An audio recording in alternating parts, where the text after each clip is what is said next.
Morning friends. आज हम लोग बिहार दरोगा 1275 पोस्ट पीटी का क्वेश्चन देखने वाले हैं। पहला क्वेश्चन मैथ का है। ये ठोस शंकु जिसका आधार की त्रिज्या r है तथा ऊंचाई h है, तो उसका कुल पृष्ठ क्षेत्रफल क्या होगा। तो ये वाला बना लीजिएगा। ये मैथ का क्वेश्चन है, इसका हो जाएगा ऑप्शन सी। आगे क्वेश्चन क्या है जीके वाला। कौन सी संस्था स्थानीय क्षेत्र प्रबंधन योजना विकसित करने के लिए तैयार है। तो CSIR नीरी। तो CSIR नीरी द्वारा लैंप योजना चलाया गया है, जिसको CSIR ने दिल्ली के वायु प्रदूषण से निपटने के लिए ग्रिड आधारित रणनीति को विकसित किया है। नीरी, तो नीरी मतलब क्या होता है, national engineering environment research institution. इसका गठन 1958 में किया गया था और इसका मुख्यालय कहाँ है, तो नागपुर में है। इसका 5 क्षेत्रीय है मुख्यालय। तो कहाँ कहाँ, तो ऊपर हो जाएगा, उत्तर में हो जाएगा दिल्ली, दक्षिण में चेन्नई, पूर्व में कोलकाता, पश्चिम में पश्चिम में मुंबई और मध्य में हो जाएगा हैदराबाद। अगला क्वेश्चन है, सुभाष चंद्र बोस द्वारा फॉरवर्ड ब्लॉक का गठन कब किया गया था। तो 1939 में। ऑप्शन सी हो जाएगा इसका, 1939 में। 1939 हो जाएगा इसका ऑप्शन। आगे है, ऑल इंडिया फॉरवर्ड ब्लॉक की स्थापना 3 मई 1939 को सुभाष चंद्र बोस द्वारा की गई थी। फॉरवर्ड ब्लॉक का अखिल भारतीय सम्मेलन 1940 में कहाँ हुआ था, तो नागपुर में। फिर फॉरवर्ड ब्लॉक का अध्यक्ष कौन थे, तो सुभाष चंद्र बोस, और उपाध्यक्ष बोलेगा तो HV कामत। फिर सुभाष चंद्र बोस ने जर्मनी में क्या किया था, फ्री इंडिया सेंटर का स्थापना किया था। तो बोलेगा फ्री इंडिया सेंटर का स्थापना कौन किया था, तो सुभाष चंद्र बोस। कहाँ, तो जर्मनी में। फिर बोलेगा कि 1 सितंबर 1942 को सुभाष चंद्र बोस ने आज़ाद हिंद फौज की पहली डिवीज़न की स्थापना की। तो बोलेगा आज़ाद हिंद फौज की पहली डिवीज़न की स्थापना सुभाष चंद्र बोस ने कब किया, तो 1 सितंबर 1942 को। और फिर सुभाष चंद्र बोस ने कौन नारा दिया, तो दिल्ली चलो। कौन सा नारा दिया, तो दिल्ली चलो, तुम मुझे खून दो मैं तुम्हें आज़ादी दूंगा। फिर अगला क्वेश्चन है कि पंजाब का ब्रिटिश साम्राज्य में विलय किस वर्ष हुआ, तो 1849 हो जाएगा। तो बोलेगा पंजाब का संपूर्ण हिस्सा 29 मार्च 1849 को ब्रिटिश साम्राज्य में विलय हुआ। प्रथम आंग्ला सिख युद्ध कब हुआ था, तो 1845 से 1846 के में। तो प्रथम आंग्ला सिख युद्ध के समय भारत का गवर्नर जनरल कौन था, तो लॉर्ड हार्डिंग। तो था अंग्रेज सेना का प्रमुख कौन था, तो सर हुग्गा गफ था। फिर अंग्रेजी सेना ने सितंबर 1845 में मुदकी, दिसंबर 1845 में फिरोज शाह, जनवरी 1846 में बछोवाल और आलीवाल की लड़ाई लड़ी, परंतु 1846 के फरवरी में हुई सबराओं की लड़ाई निर्णायक सिद्ध हुई। अंग्रेज़ों और सिखों के बीच 9 मार्च 1846 को लाहौर की संधि हुई। तो बोलेगा लाहौर की संधि अंग्रेज़ और सिखों के बीच कब हुई, तो 9 मार्च 1946 को। फिर भैरववाल की संधि कब हुई, तो यहाँ पे 1846 होगा, 1946 में प्रिंट किया हुआ 1846 होगा। फिर भैरववाल की संधि कब हुआ, तो 22 दिसंबर 1846 को हुआ था। तो बोलेगा लाहौर की संधि कब हुई, तो मार्च 1846। भैरववाल की संधि बोले तो 22 दिसंबर 1846। ये दोनों संधि किसके बीच हुआ था, तो भारत अंग्रेजों और सिख के बीच हुआ था। फिर द्वितीय आंग्ल सिख युद्ध कब हुआ था, 1849 में हुआ था। इसी समय भारत का गवर्नर जनरल लॉर्ड डलहौजी था। द्वितीय आंग्ल सिख युद्ध के दौरान पहली लड़ाई चिलियानावाला की लड़ाई सिख नेता शेर सिंह एवं अंग्रेज कमांडर गफ के बीच हुआ। दूसरी लड़ाई चिनाब नदी के किनारे चार्ल्स नेपियर के नेतृत्व में अंग्रेजों ने 21 फरवरी 1849 को लड़ी। इस युद्ध में सिख बुरी तरह पराजय हुआ और लॉर्ड डलहौजी ने 29 मार्च को 1849 की घोषणा द्वारा संपूर्ण पंजाब का विलय अंग्रेज में राज में कर लिया। ये इंग्लिश का क्वेश्चन है, इसका हो जाएगा ऑप्शन डी। अगला क्वेश्चन देखते हैं। अब क्वेश्चन 6, दक्षिण अफ्रीका साथी लॉयड हैरियस के साथ मलोरका चैंपियनशिप में युगल ट्रॉफी जीतकर वर्ल्ड टूर पर अपना पहला खिताब किसने जीता था? ये उस टाइम का करेंट अफेयर था, तो इसका हो जाएगा ए।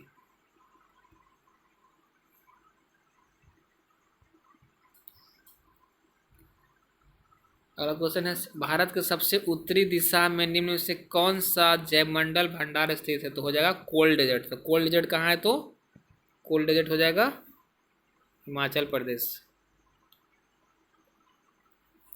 तो भारत के सबसे उत्तरी दिशा में कोल्ड डेजर्ट जैवमंडल भंडार स्थित है। तो कोल्ड डेजर्ट कहाँ हो जाएगा? तो हिमाचल प्रदेश, नंदा देवी उत्तराखंड, मानस हो जाएगा असम, सिमलीपाल उड़ीसा। भारत में कुल 18 जैवमंडल भंडार हैं, जो कि सबसे पहला जैवमंडल भंडार कौन सा था? नीलगिरी, जो कि 1986 में शामिल किया गया। इसको यूनेस्को बोलेगा कि नीलगिरी को यूनेस्को में कब शामिल किया? तो 2000 ईस्वी में। तो पहला हो जाएगा नीलगिरी। तो नीलगिरी कहाँ है? तमिलनाडु, केरल और कर्नाटका के बॉर्डर पे सबसे पहला जैवमंडल भंडार हो गया ये। दूसरा है नंदा देवी, तो कहाँ है? तो उत्तराखंड। नौकरेक कहाँ है? तो मेघालय। मन्नार की खाड़ी कहाँ है? तो तमिलनाडु। सुंदरवन पश्चिम बंगाल। मानस असम। ग्रेट निकोबार अंडमान निकोबार। सिमलीपाल उड़ीसा।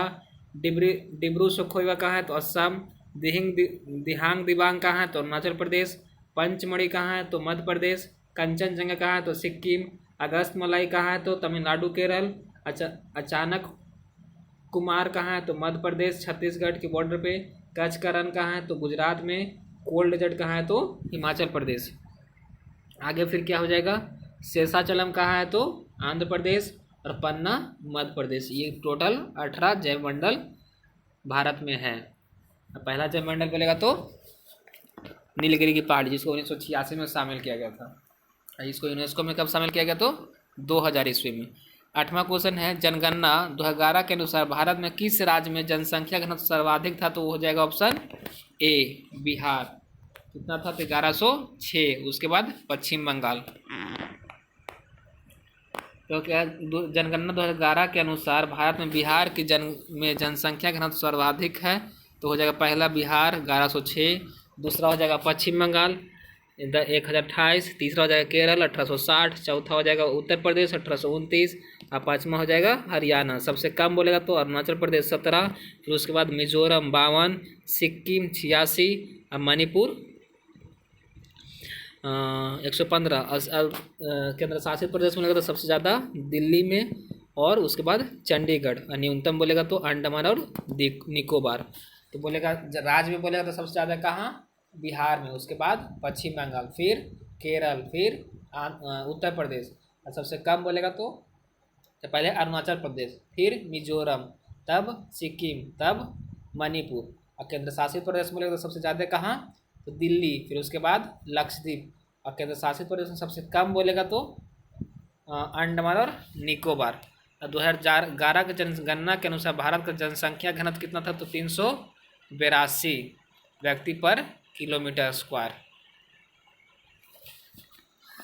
फिर बोलेगा निम्नलिखित में से कौन सा जापान की मुद्रा है? तो जापान की मुद्रा का नाम क्या है? एन। तो कुछ मुद्राएं देख लेते हैं। चीन का क्या हो जाएगा? तो चीन की राजधानी बीजिंग और मुद्रा युआन। तुर्की का अंकारा राजधानी हो जाएगा, मुद्रा लीरा। फिलीपींस का मनीला और मुद्रा पीसो। क्यूबा का राजधानी हवाना और मुद्रा पीसो। बेल्जियम का बेलमोपान और डॉलर। ग्वाटेमाल का हो जाएगा ग्वाटेमाल सिटी और क्वाटजाल। फिर हो जाएगा नारू का तो हो जाएगा यारेन और डॉलर। अगला क्वेश्चन है, मुद्रा का प्राथमिक कार्य क्या है? तो मुद्रा का प्राथमिक कार्य क्या हो जाएगा? ऑप्शन सी विनिमय का माध्यम और मूल्य का मापन। तो मुद्रा का प्राथमिक कार्य विनिमय का माध्यम और मूल्य का मापन दोनों हैं।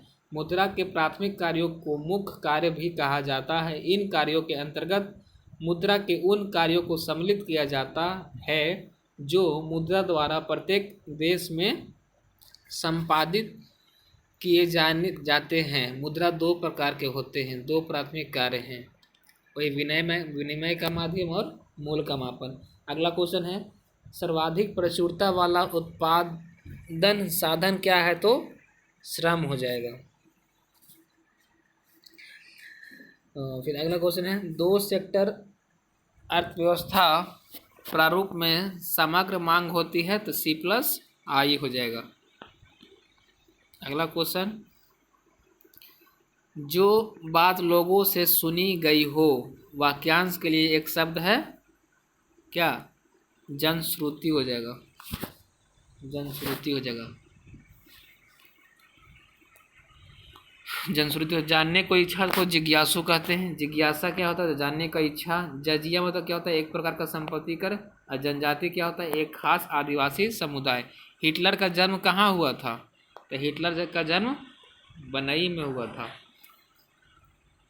हिटलर का जन्म ऑस्ट्रिया के ब्रनाऊ में हुआ था। हिटलर का जन्म 20 अप्रैल 1889 को हुआ था। 1919 में हिटलर जर्मन वर्कर्स पार्टी नामक संगठन से जुड़ा और फिर 30 जनवरी 1933 को हिटलर जर्मनी का चांसलर नियुक्त हुआ और 1938 को ऑस्ट्रिया को जर्मनी से एक साम्राज्य एक नेता का नारा देकर मिला दिया।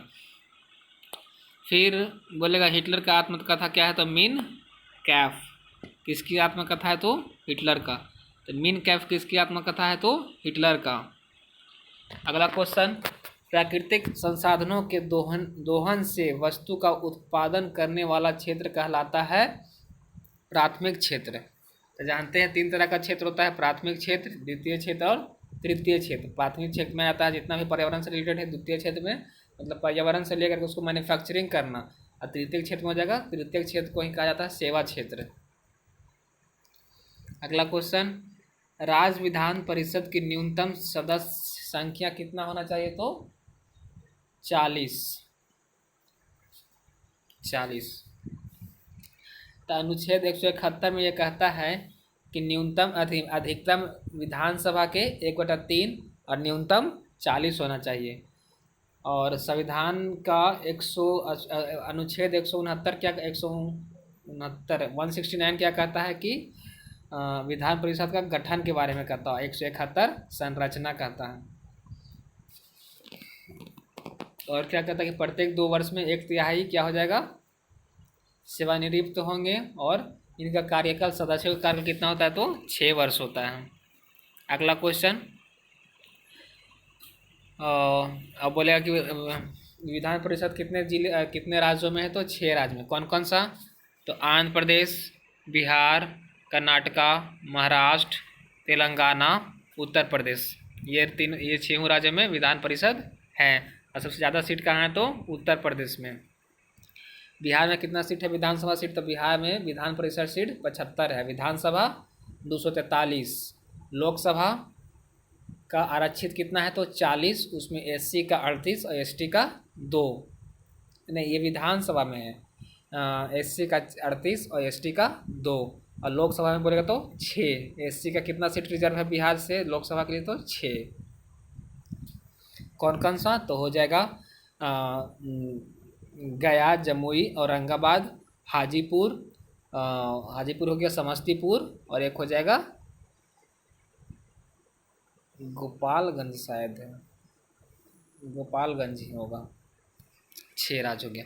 निम्नलिखित में से किसे तैरते द्वीपों की झील कहा जाता है? तो लोकटक झील।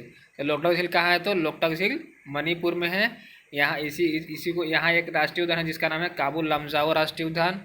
फिर बोलेगा पुलिकट झील कहाँ है? तो पुलिकट झील आंध्र प्रदेश। हुसैन सागर झील तो हैदराबाद तेलंगाना।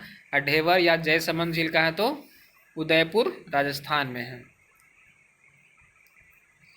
ये कुछ झील दिया हुआ है, इसमें महत्वपूर्ण देख लेते हैं, जैसे कि यहाँ पे डल झील जम्मू कश्मीर, फिर बुलर झील जम्मू कश्मीर, शेषनाग झील जम्मू कश्मीर, मानस तल झील जम्मू कश्मीर, हरिके झील, तो हरिके और कंजसी कहाँ हो जाएगा? तो पंजाब में। फिर उसके बाद सांभर झील राजस्थान, राजसमंद झील राजस्थान, पिछौला झील राजस्थान, और नल सरोवर गुजरात। फिर उसके बाद हो जाएगा लोनार झील तो महाराष्ट्र, अष्टमुडी झील तो केरल, वेम्बनाड झील केरल, समस्त कोट्टा झील केरल, फिर उसके बाद हो जाएगा कोलेरू झील आंध्र प्रदेश, पुलिकट झील आंध्र प्रदेश और तमिलनाडु के बॉर्डर पे, फिर उसके बाद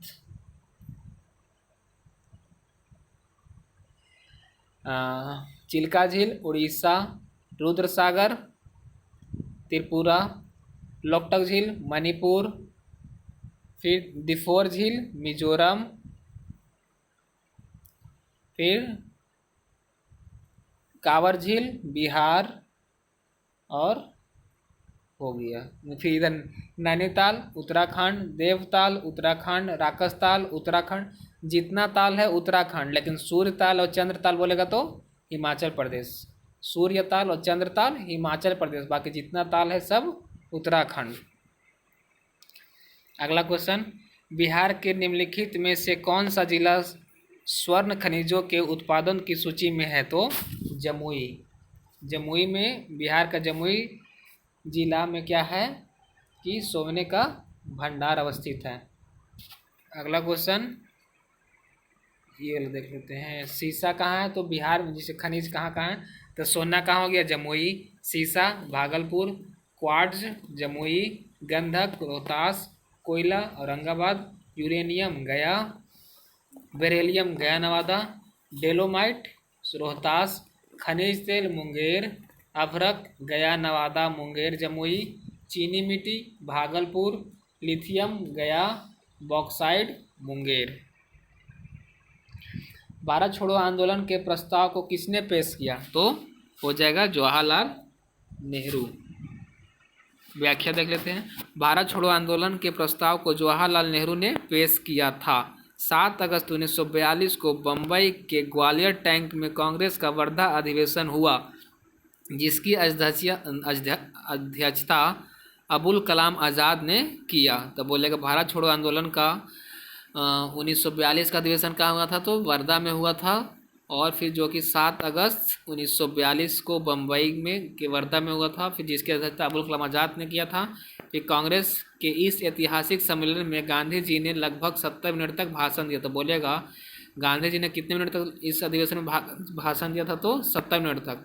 फिर 8 अगस्त की मध्य रात्रि के बाद ही सरकार ने कांग्रेस के बड़े नेताओं को गिरफ्तार करने की योजना बनाई। तो 7 अगस्त 1942 को ये मीटिंग हुआ था, और 8 अगस्त को सरकार क्या किया? बड़े बड़े नेताओं को बंदी बनाने का योजना बनाया। और फिर 9 अगस्त 1942 की सुबह ऑपरेशन जीरो आवर के तहत कांग्रेस के सभी महत्वपूर्ण नेता गिरफ्तार कर लिए गए, जिसमें गांधी जी को भी आगा खां पैलेस में रखा गया था। तो 7 अगस्त को मीटिंग हुआ, 8 को अंग्रेजों ने क्या प्लानिंग किया, और 9 को ऑपरेशन जीरो आवर के तहत सभी महत्वपूर्ण नेताओं को क्या किया? गिरफ्तार कर लिया था। साथ ही ईस्वी में गांधी जी को भी गिरफ्तार किया गया था, उन्हें आगा खां जेल में रखा गया था। फिर उसके बाद है जवाहरलाल नेहरू को कहाँ रखा गया था? तो अल्मोड़ा जेल में, राजेंद्र प्रसाद को बांकीपुर जेल में, और मौलाना अबुल कलाम को बांकुड़ा जेल में रखा गया था। तो महात्मा गांधी को आगा खां में, जवाहरलाल नेहरू के अल्मोड़ा जेल में, राजेंद्र प्रसाद को बांकीपुर जेल में, और अबुल कलाम आज़ाद को बांकुड़ा जेल में। करो या मारो का नारा कौन दिए थे? तो करो या मारो का नारा महात्मा गांधी दिए थे। फिर मुस्लिम लीग एवं अम्बेडकर ने भारत छोड़ो आंदोलन का विरोध किया था। तो बोलेगा भारत छोड़ो आंदोलन का विरोध कौन किया था? तो मुस्लिम लीग और अम्बेडकर जी ने भारत छोड़ो आंदोलन का विरोध किया था। भारत छोड़ो आंदोलन के उपरोक्त मुस्लिम लीग एवं कांग्रेस के बीच संवैधानिक गतिरोध को दूर करने के लिए सी राजगोपालाचारी ने 1940 में क्या यहाँ पे आउटक नामक, जिसे CR फॉर्मूला भी कहा जाता है, तो दोनों में जो मतभेद हो गया था कांग्रेस और मुस्लिम लीग में, तो इसको सुलटाने के लिए सी राजगोपालाचारी ने एक योजना रिपोर्ट जारी किया, जिसको CR फॉर्मूला भी कहा जाता है। 1 अगस्त 1942 का इलाहाबाद में तिलक दिवस मनाया गया। तो बोलेगा तिलक दिवस कब मनाया गया? तो 1 अगस्त 1942 को। 1942 के आंदोलन का सबसे ज़्यादा प्रभाव बंगाल, बिहार और मद्रास में पड़ा था। फिर अगला क्वेश्चन है, किस मध्यकालीन संत के उपदेश अभंग में संकलित है? तो ऑप्शन हो जाएगा तुकाराम। इसका व्याख्या देख लेते हैं। मध्यकालीन संत तुकाराम की शिक्षा अभंगों के रूप में संकलित है। तुकाराम किसके समकालीन थे? तो तुकाराम शिवाजी के समकालीन थे। तुकाराम ने हिंदू मुस्लिम एकता पर बल दिया तथा वारकरी संप्रदाय की स्थापना की। तो बोलेगा वारकरी संप्रदाय की स्थापना कौन किया था? तो वारकरी संप्रदाय की स्थापना तुकाराम किए थे। और तुकाराम किसके समकालीन थे? तो शिवाजी के। इसने वारकरी संप्रदाय की स्थापना की। अभंग विठल एवं निठोबा की श्रुति में गाए गए छंदों को कहते हैं। महाराष्ट्र के वारकरी संप्रदाय के संतों ने 13वीं सदी के दौरान स्वराज में उल्लेख जगाने को छंद क्षेत्रीय भाषा में गाए, उन्हें अभंग के नाम से जाना जाता है। फिर नामदेव रामानंद ने शिष्यों के समकालीन थे। नामदेव रामानंद के शिष्यों के समकालीन थे। इनका जन्म दर्जी परिवार में हुआ था। कबीर के बाद रामानंद के शिष्यों में रैदास अत्यधिक प्रसिद्ध हुए। फिर इधर वैसा कुछ सिख धर्म का प्रमुख ग्रंथ गुरु ग्रंथ साहिब में रैदास के भजन संग्रहित हैं। तो बोलेगा रैदास के भजन सिख धर्म के कौन से प्रमुख ग्रंथ में? तो गुरु ग्रंथ साहिब में। तो गुरु ग्रंथ साहिब में रैदास के भजन को संग्रहित किया गया है। आज हम लोग 20 क्वेश्चन करेंगे, फिर अगला 20 क्वेश्चन कल करेंगे। डेली इसी तरह 20 क्वेश्चन करते करते पूरा जितना भी क्वेश्चन पूछा गया सारा कर लेंगे। Thank you. आपको अच्छा लगा हो तो लाइक कमेंट से ज़रूर करें।